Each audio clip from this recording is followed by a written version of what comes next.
Service Study Report by Evan Berg, Director of Air Service, Development Project Lead, and Shannon Fischer, Manager of Airports. So Shannon, please take us away. Hi there, good evening. As Pierre said, I'm Shannon Fischer, the Manager of Airports. For the past several months, we've been working on an air service recovery program with Passero Consultants and ASM, which is who Evan Berg works for. He's the Director of Air Service.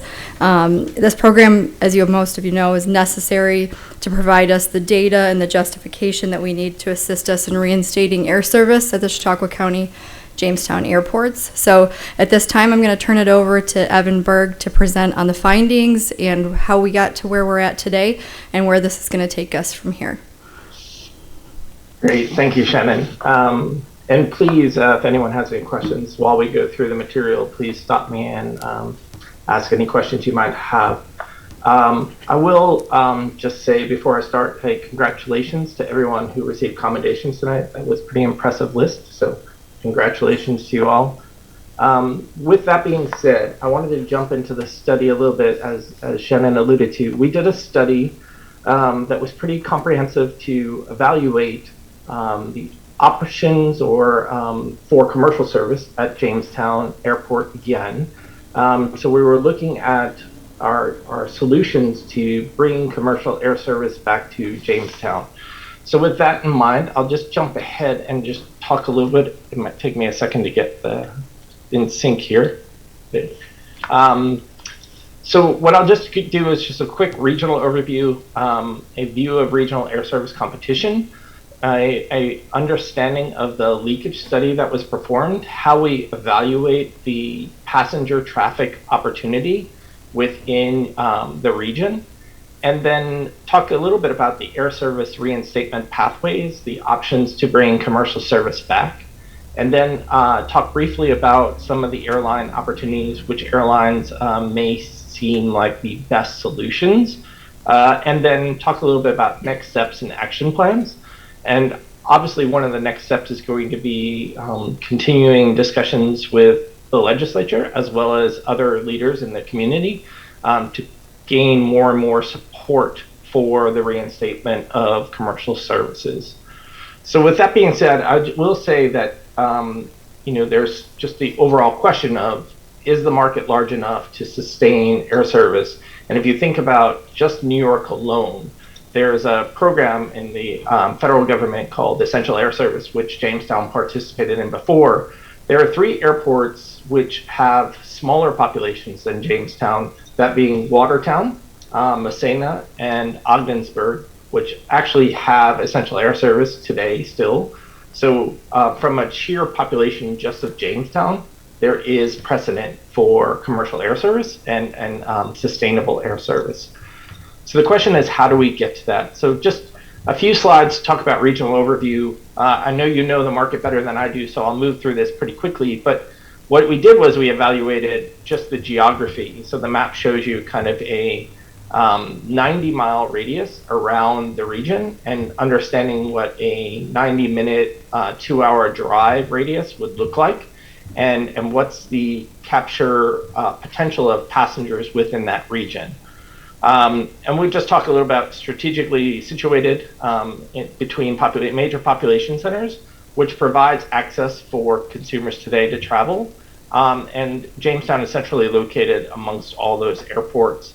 The population of the county is approximately 126,000. So before I was talking about just the population of Jamestown being around 30,000.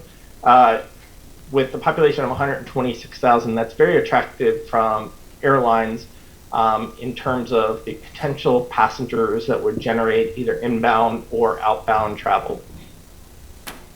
So just some of the highlights, obviously there's a lot of investment in the region, some tourism highlights, some major industries, and really what we're trying to highlight here is the economic impact of an airport, and the economic impact of commercial air service is pretty astounding when it's established and in place. It can enhance regional business opportunities, increase tourism accessibility so people don't have to drive 2 hours to get into the area. So the benefits of that's why we're exploring commercial air service. It's really not about necessarily the airport, it's about the community and establishing economic development for the community. So you know this as well as I do, Jamestown previously supported commercial air service under the Essential Air Service Program. As I stated before, that air service ceased in 2018. Airport infrastructure is maintained to operate commercial air service. And the current absence just hinders some of that economic and tourism growth potential I spoke about. One of the highlights from the study that we looked at was over 60% of what we define as your catchment area live within 45 miles of the airport, representing significant potential demand for air service. Obviously, when we look at the region, we did a little bit of a drive time analysis of a 30-minute, which is the orange part in the map, a 60-minute drive, and a 90-minute drive, to say, you know, what is really this catchment area that we should define for Jamestown, and just evaluated those drive times to those neighboring competitive airports.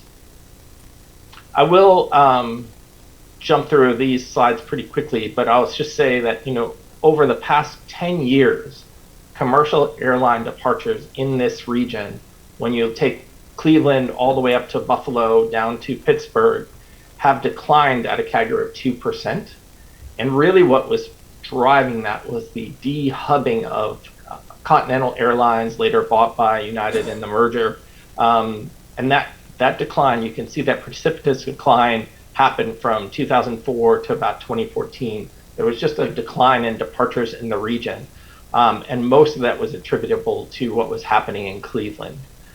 In 2014, Jamestown represented just 1% of all regional departures, Buffalo at 19%.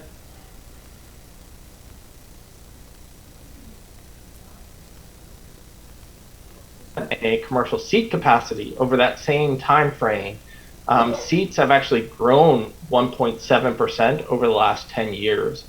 And the reason why I call attention to that is that's just been a pathway in the aviation industry or the airline industry where departures are down and seat capacity is up, which just shows that airlines are buying larger and larger and larger aircraft, and the competition for low cost and ultra low cost airlines like Breeze and Allegiant, they just fly bigger planes, and the smaller markets have been challenged by that trend. But in 2024, overall regional capacity is 2.9% above pre-pandemic levels. So seat capacity has recovered in the region. It's just departure counts are down. And then regional passenger share, we just talked about this before.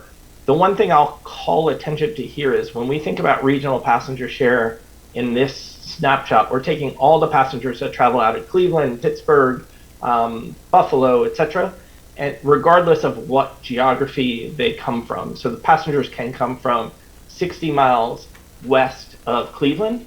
So we wouldn't consider that part of your potential traffic. But we just wanted to look at what is happening in terms of passenger share in the region. So obviously Cleveland and Pittsburgh carry the vast majority, followed by Buffalo. Rochester is at 9.6%. The key takeaway here is while we do have some competition in Erie plays a very small role in air service within the region. And the services that Erie has gotten are mainly point-to-point, meaning the customers get on the plane and depart when they land. It's not providing connectivity that we're looking for, which would provide customers in Chautauqua County as well as inbound tourists to come from anywhere and connect via a hub. The services out of Erie do not provide that. It's just straight point-to-point, high-volume leisure destinations. So when we jump into the next few slides, what I wanted to just talk about is we start with a view of the whole world of passengers, and we categorize those passengers by the zip codes in which they either originate or travel to in their journey. So there's a lot of data that's pulled together. So we use global search data, we use passenger data from the US DOT, census data to triangulate the pathways that consumers on an inbound or outbound basis are using. So just to describe it another way, is someone coming into Buffalo that is actually coming into Chautauqua County, we look at global search data for the things that they're searching, and we match those searches to those consumers. And the more in-depth those searches are, and the more specific they are, the more attributable those characteristics are to that consumer. So what we try to do is take passenger data, which is not down to the zip code level, and bring it down to the zip code level to get a true and accurate picture of the origination of those consumers and the destination of those consumers. So that being said, what we do is we look at a 90-mile radius as our starting point around Jamestown, and this blue kind of depicts those zip codes that sit within that 90-mile radius. And it really is just taking the center point of each zip code and figuring out the distance to the airport. And this is kind of the holistic space that we looked at of all the customers that could use Jamestown as their hometown airport. Then what we do is we take that and say, okay, inside of that 90 miles, what are the passengers that truly would use Jamestown? And we try to bring that in, and we look at drive time analysis, drive time studies, capacity differences, consumer behaviors, when you had service, when you didn't have service, and we try to make a educated answer to that question of which zip codes truly would be your target audience. Not to say 100% of the passengers from those zip codes would fly out of Jamestown, but a significant portion would choose to fly to Jamestown if the service was present. So we take that 90 miles, we limit it down, and this is what we call our custom catchment area. And from that custom catchment area, what we looked at is the passenger volumes are extremely large, right? So a PDU is a passenger traveling per day each way. So to think about that, that is a customer traveling to or from Jamestown daily and into that catchment area. So when we think about the catchment area, there's 916 passengers daily each way that are residents that are traveling outbound. And regardless of which airport they choose, they could be choosing Buffalo, Rochester, Cleveland. All those customers are coming from that highlighted blue section. 916 per day are traveling outbound, and then 590 are traveling inbound. So about 60% of the catchment area traffic is outbound, and about 40% is inbound. That total is 1,500 passengers daily each way into that catchment area.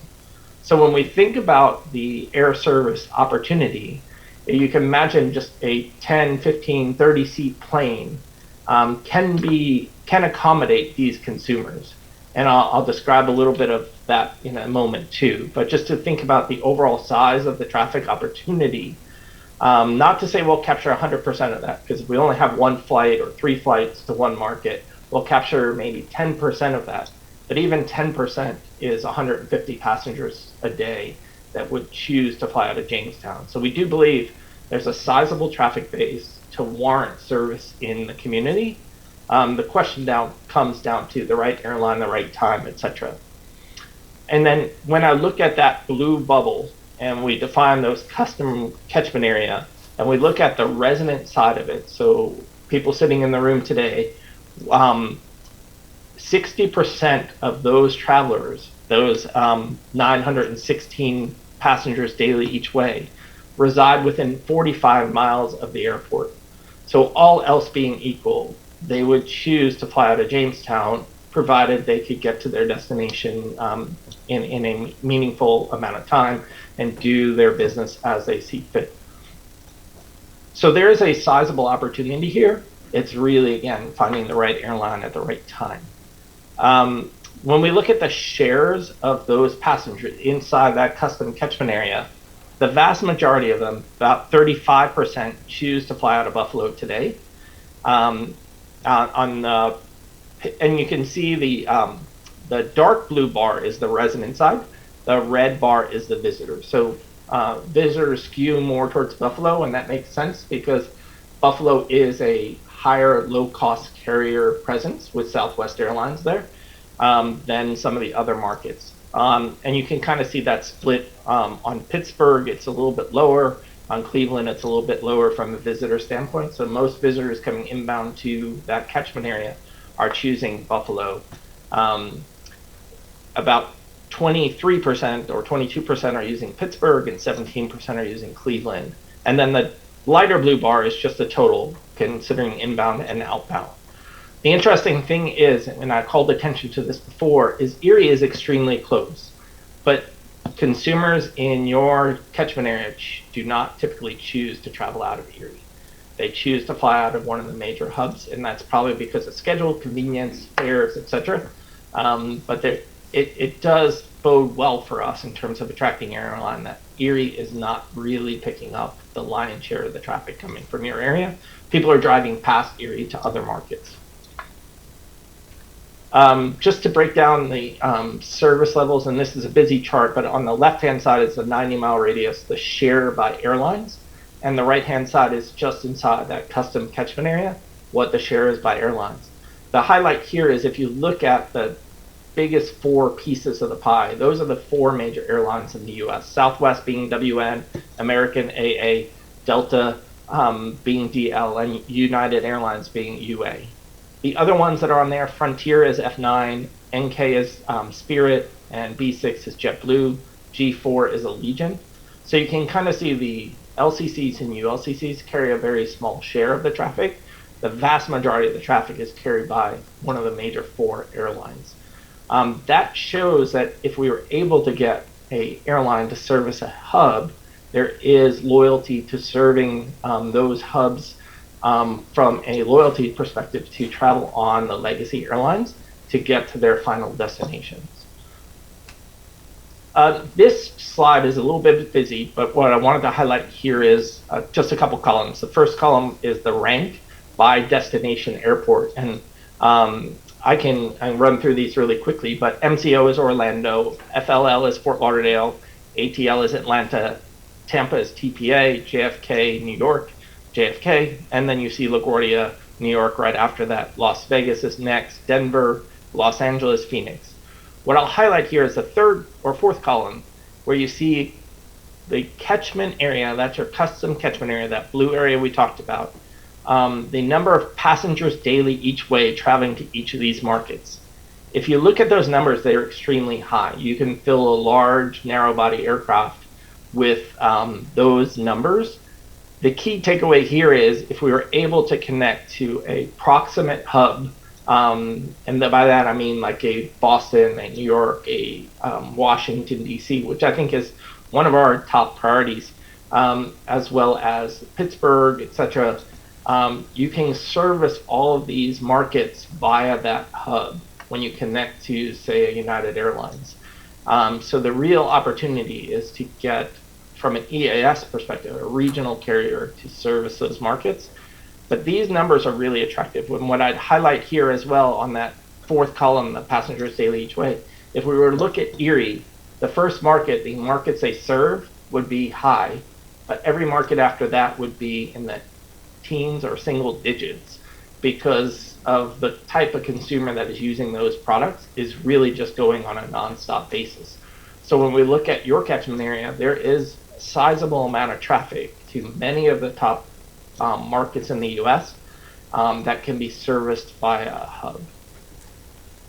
So just some highlights here. I've already described these, but the key takeaway here is within a 90-mile radius, 61% of the passengers originate from the catchment area and about 39% are visitors. The same is true when you look at your custom catchment area.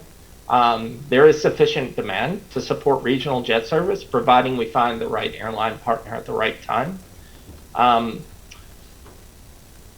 So some of the potential solutions, I'll just jump into the next few slides because I know we're probably short on time. There's really three approaches we can take to reinstate service. And I'd say from a prioritization standpoint, it'll go from left to right here. Essential Air Service is a federal program that provides subsidies to support air services in underserved communities. We had Essential Air Service before in Jamestown, and that would be the most cost-effective and financially beneficial to go that route. funding for EAS actually increased last year in terms of what the dollars would be for customers traveling on those services. And we have a defined approach to do that. I think the key here is making sure we have the right support locally, as well as from a legislature standpoint, and local as well as state legislature, and pushing that support, and that political support is going to be paramount to reinstate EAS service. That will be the most economically beneficial because it is a federally funded program. The next one is called the Small Community Air Service Development Grant, which actually you can apply for annually. That application took place earlier this year, and then those funds or the awards were awarded just a few months ago. The challenge with that is we'd have to wait to the next cycle, which would be about mid next year, to apply for those funds. And typically it's applying with support from an airline as well as local support. There is a local match in terms of contribution to go down that path. And then the last one is an MRG, which is called the Minimum Revenue Guarantee, where there is financial backstop that's established to offset the startup operations for the airline and the ramp-up period. And those funds usually come from state, local contributions as well as private investment. And it's kind of a minimum revenue guarantee for a profit margin for the airline that is established in negotiations. And then you tap into those funds if the airline underperforms. If the airline actually performs as expected, then you would not tap into those funds. And that's negotiated. All approaches require significant support from regional stakeholders and partners to execute these effectively. This is just a model to talk about how those partnerships really need to come together to achieve our strategy. So local and state government officials, federal and state agencies, community partners, as well as establishing what airline partners would be interested. We do have some preliminary interest from airlines. We continue to have discussions with airlines, and I'll jump into that in a second. So the map on the right really is just illustrative. It's just a view towards if we were to say plug into, say, Washington Dulles Airport, what the opportunity is from a connectivity standpoint versus, saying we'll fly to Orlando or the top market, where we would lose a lot of the connectivity because we're overflying a lot of the opportunities, because customers don't want to backhaul too much. So really it's about finding a proximate hub to give the maximum amount of options to the inbound and outbound consumer. Our short-term goals that we have established out of this analysis is essential air service should be our short-term goal, to find hub connectivity and maximize passenger options through established funding. The other solutions we can explore are SCASD, which would be about another 6 to 8 months before that program would be applied for, and then an MRG, which would require local investment support as well as state support. Some example airlines to provide these services are Boutique, Southern Airways Express, Cape Air. The thing I would call attention to in this case is many of these airlines are rebranding, creating new strategies coming out of the pandemic. The industry has been evolutionary, and a lot of those evolutionary changes have created changes in these airlines. A medium term would be maybe partner with a major regional carrier like an American or United. Again, those airlines though are moving further and further away from smaller planes. So that's why the short-term solution is probably the best solution.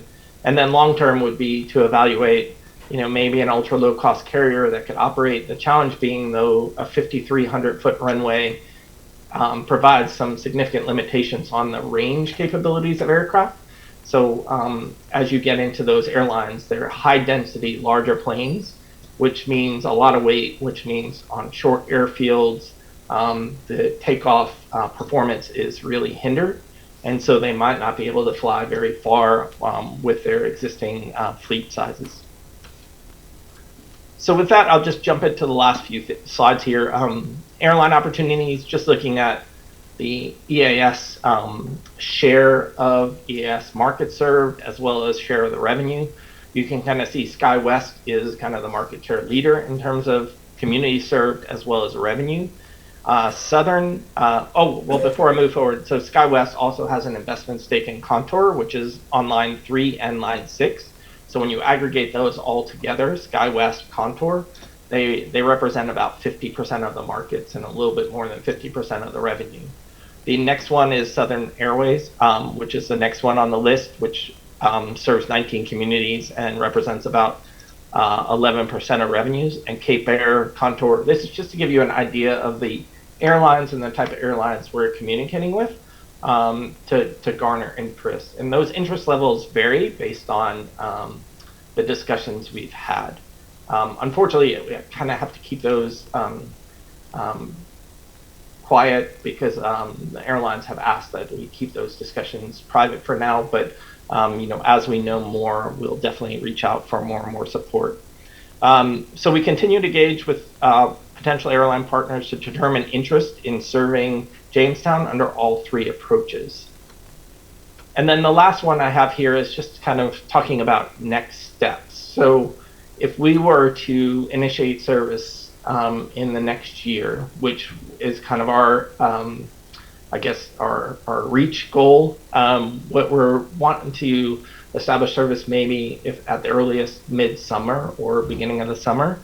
This timeline is really driven by that goal or that target. So if we were to talk about stakeholder buy-in, like community meetings like this one, we're presenting the initial findings, we're presenting those findings to the airlines as well. That'll take place over the next 1 to 2 months to gain more and more support. And then we'll have funding discussions with FAA, DOT over the next, I'd say 2 to 3 to 4 months.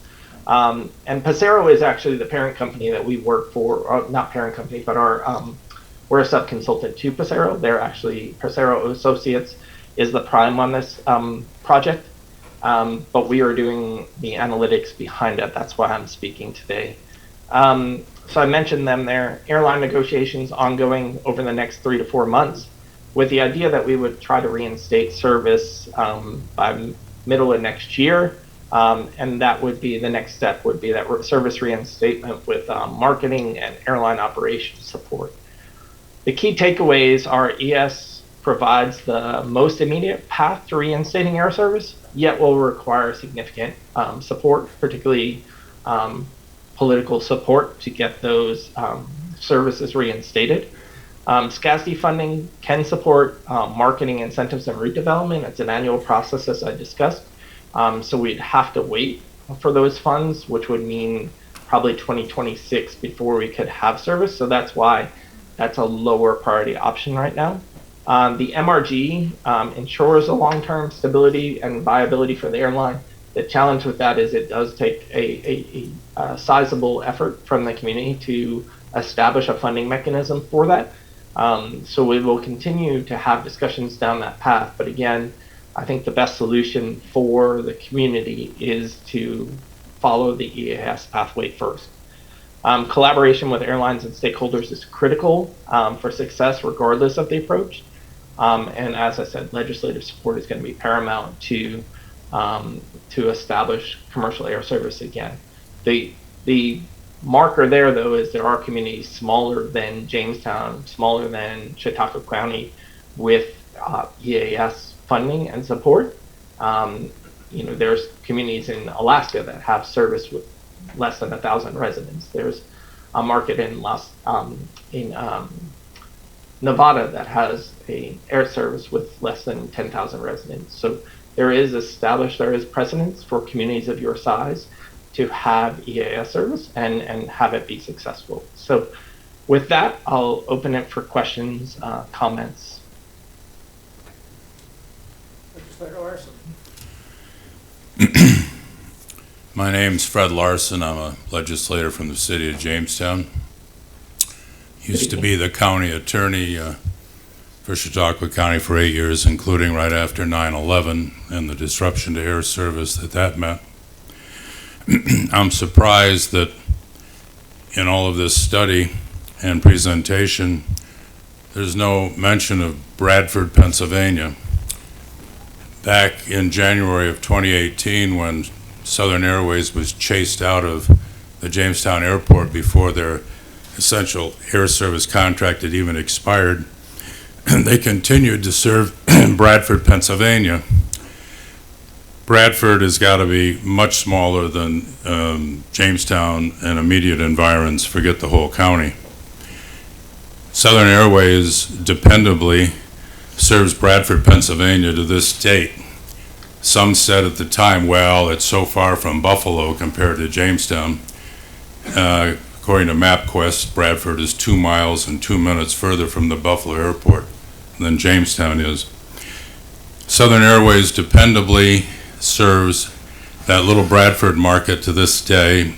You could book tomorrow nonstop to 2 flights to Pittsburgh, which has a substantial American Airlines presence, and Southern Airways over the years has developed an interline agreement with American, so your baggage goes from Bradford to wherever your ultimate American Airlines destination is. They also have 2 flights a day to Dulles, airport you mentioned is an ideal hub. United Airlines hub. Again, Southern has interline agreement with United. Your baggage goes on in Bradford and goes on anywhere United flies in the world. If I were writing the report, I would have written it back in February, and I would have written it to Senator Schumer, our New York senator, who was, to this night, the Senate Majority Leader. The most important, the most powerful member of the U.S. Senate is our senator. In in a couple of weeks, he's not going to be.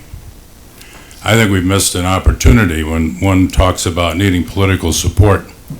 I understand in your mention of Watertown, Messina, and Ogdensburg that those airports were threatened from time to time by the U.S. Department of Transportation, and that Senator Schumer stepped in to save those services. The restoration of essential air service to Jamestown should be a no-brainer, or should have been. We shouldn't have lost it in the first place. In the fall of 2017, the U.S. Department of Transportation had a list of almost 30 cities they proposed to eliminate essential air service to. In January of 2018, 1 city lost its essential air service off of that list, Jamestown, New York. Our congressman at the time publicly said in the local media that the essential air service, $2 million, was a waste of federal money on the biggest city in his district. So we didn't have political support to continue essential air service, and in my opinion and experience, that's the only reason we lost it. The other communities got waivers or whatever. A few of them have lost essential air service since, but they didn't lose it in 2018. The case for why the service was so lousy in 2017 was obvious. There was a pilot shortage. There were all kinds of horrible problems for all of the commuter airlines. But somebody politically made the decision no service to Jamestown was better than lousy service. That was a very bad mistake. Southern Airways now has, I think, on that whole list, they have the best on-time performance of all those commuter airlines in America. They've made the interline agreements. For those that don't know, whenever you talk about, well, how do you connect us to Southwest Airlines? Southwest Airlines has no interline agreement with anybody. So however you get to a Southwest hub, you got to deal with your luggage at that hub. That's not peculiar to Southern Airways or any other commuter airline. After many years of not being a county legislator, this is my 3rd tour of duty, I ran for 2 reasons. One of them was to restore air service to Jamestown. It's ridiculous that somebody in Washington can fly to the Zippo Museum in Bradford, but you can't fly to the National Comedy Center in Jamestown, New York. You can't fly to the doorstep of Chautauqua Institution in the summer. I desperately wanted air service to come back. Your conclusion that essential air service is obviously the priority this county should pursue is, to me, obvious. It's always been obvious. I don't know how the politics are going to line up starting in January. I don't know who have the heft to tell whoever is the U.S. Department of Transportation Secretary, give Jamestown back its essential air service. I don't know how that's going to work. But in my earlier careers here, I was co-chair of the Southern Tier Expressway Committee back in the 80s, early 90s. We got a 4-lane limited access highway finished in this county in 6 years from our starting efforts. I was a founding member of the Southern Tier West Railroad Authority. We reestablished through freight rail service through this part of New York.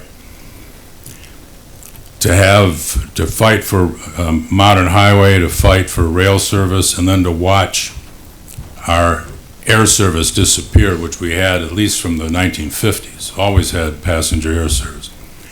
It's just an economic disaster. And I hope there's the political will. I hope the business community cares enough to step forward. I tried to get a resolution through our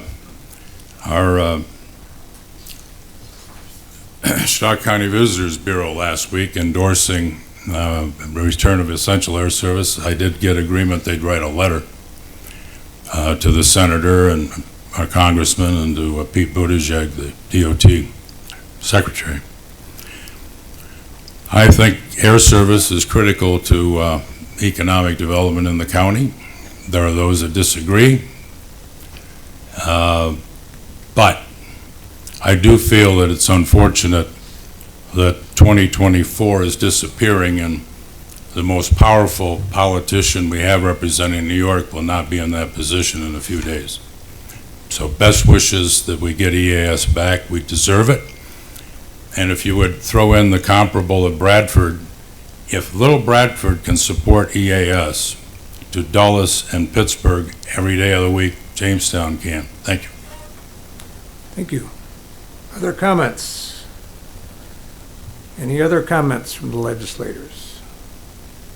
Shannon, anything to add? Nope, I appreciate this thing on. Thank you, Evan. We appreciate your presentation today, and if anybody does have any questions, we will answer them anytime. Okay. Thank you. Evan, thank you very much. Thank you all.